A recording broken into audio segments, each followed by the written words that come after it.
Život u rovovima Prvog svjetskog rata.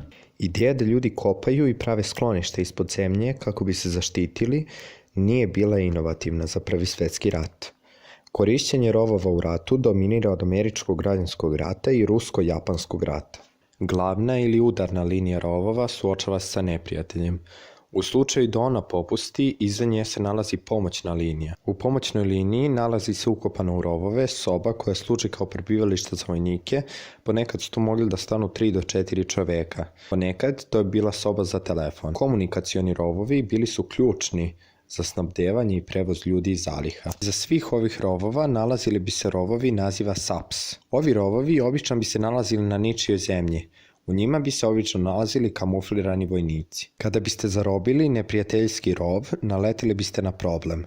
Kako okrenuti rov koji je okrenut prema vama, jer vam je sada trebao da vas zaštiti? Do jutra, kada je prekid vatre, ljudi bi popravljali rovove, pomagali jedni drugima, popravljali bajonete i pokušavali da se spreme za sljedeći neprijateljski napad. U rovovima se nalazilo 1.000.000 pacova koji su se hranili ljudskim leševima.